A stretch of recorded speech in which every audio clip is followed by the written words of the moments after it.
നമസ്കാരം. Raf talk ഫുട്ബോളിലേക്ക് അവർക്കും സ്വാഗതം. യുവേഫ ചാമ്പ്യൻസ് ലീഗിന്റെ സെമി ഫൈനൽ രണ്ടാം പാദത്തിൽ ഇന്ന് ബയൺ മ്യൂണിക്കും റയൽ മാഡ്രിഡും തമ്മിൽ സാന്റിയാഗോ ബെർണാബുവിൽ വെച്ച് ഏറ്റുമുട്ടുമ്പോൾ ആദ്യ പാദത്തിലെ 2-2 സമനില. ഇന്ന് കാര്യങ്ങൾ തീരുമാനിക്കപ്പെടും, ആരായിരിക്കും ഫൈനലിലേക്ക് പോവുക എന്ന്. വലിയ ആശങ്കയുടെ നിമിഷങ്ങളാണിത്. ആകാംക്ഷയോടുകൂടി എല്ലാവരും കാത്തിരിക്കുമ്പോൾ റയൽ മാഡ്രിഡിന്റെ കോച്ച് കാർലോ ആഞ്ചലോട്ടി പറയുന്നത്, ഞങ്ങൾ റയൽ മാഡ്രിഡാണ്, ഞങ്ങൾക്ക് ഏറ്റവും മികച്ച സ്ക്വാഡുണ്ട്, ബയണിനോട് ഞങ്ങൾക്ക് ബഹുമാനമൊക്കെ ഉണ്ട്, പക്ഷെ ഞങ്ങൾക്ക് അടുത്ത ഫൈനൽ കളിക്കണം, അതിനുവേണ്ടി ഏറ്റവും ബെസ്റ്റ് പെർഫോമൻസ് പുറത്തെടുക്കുമെന്ന് അദ്ദേഹം മുന്നറിയിപ്പ് നൽകുന്നു. ഞങ്ങൾ റയൽ മാഡ്രിഡാണ്, ഒരിക്കൽ കൂടി കാർലോ ആഞ്ചലോട്ടി പറയുകയാണ്.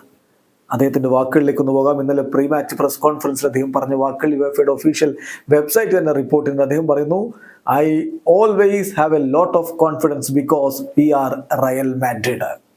എപ്പോഴും എനിക്ക് നല്ല ആത്മവിശ്വാസം ഉണ്ടാവും, കാരണം ഞങ്ങൾ റയൽ മാഡ്രിഡാണ്. ഇങ്ങനെ പറയാൻ ഫുട്ബോൾ ലോകത്ത് ഏത് ടീമിൻ്റെ കോച്ചിന് കഴിയും? അത് പറയാൻ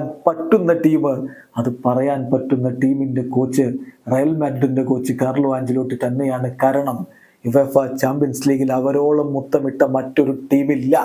ആഞ്ചലോട്ടി പറയുന്നു, എപ്പോഴും എനിക്ക് നല്ല കോൺഫിഡൻസാ, കാരണം ഞങ്ങൾ റയൽ മാഡ്രിഡാണ്, ഞങ്ങൾക്ക് ബെസ്റ്റ് സ്ക്വാഡുണ്ട്. തീർച്ചയായിട്ടും വളരെ മികച്ച രൂപത്തിലാണ് ഈ സീസണിൽ ഞങ്ങളുടെ ടീം കാര്യങ്ങൾ കൈകാര്യം ചെയ്തിട്ടുള്ളത്. റയൽ മാഡ്രിഡും ബയൺ മ്യൂണിക്കും വെരി സിമിലർ ആണ്, അത് ഞാൻ സമ്മതിക്കുന്നു. ബയണിനോട് ഒരുപാട് ബഹുമാനവുമുണ്ട്. എന്നാൽ അവര് ആദ്യ ലെഗിൽ ഞങ്ങളെക്കാൾ ബെറ്റർ ആയിരുന്നു, അതും സമ്മതിക്കുന്നു. ഇപ്പൊ ഇവിടെ ഏറ്റവും ബെസ്റ്റ് പെർഫോമൻസ് ഞങ്ങൾക്ക് പുറത്തെടുക്കേണ്ടതുണ്ട്. ഒരിക്കൽ കൂടി ഫൈനൽ കളിക്കാനുള്ള അവസരം ലഭിക്കണം. We know semi finals are difficult but we are motivated എന്ന് കാർലോ ആഞ്ചലോട്ടി കൃത്യമായി പറയുമ്പോൾ അത് ബയണിനുള്ള മുന്നറിയിപ്പാണ്. എന്ത് സംഭവിക്കും? രണ്ട് മികച്ച ടാക്ടീഷ്യന്മാർ തമ്മിലുള്ള പോരാട്ടം കൂടിയാണ്. തുഷേലും ആഞ്ചലോട്ടിയും തന്ത്രങ്ങളും മറുതന്ത്രങ്ങളുമായിട്ട് തങ്ങളുടെ താരങ്ങളെ കളിക്കളത്തിലേക്ക് വിടുമ്പോൾ ഇന്നൊരു കിടിലൻ പോരാട്ടമായിരിക്കും. വീഡിയോ അവസാനിക്കുന്ന ഫുട്ബോൾ ലോകത്ത് കൂടുതൽ വിശേഷങ്ങളുമായി റാഫ് ടോക്സ് എത്താം.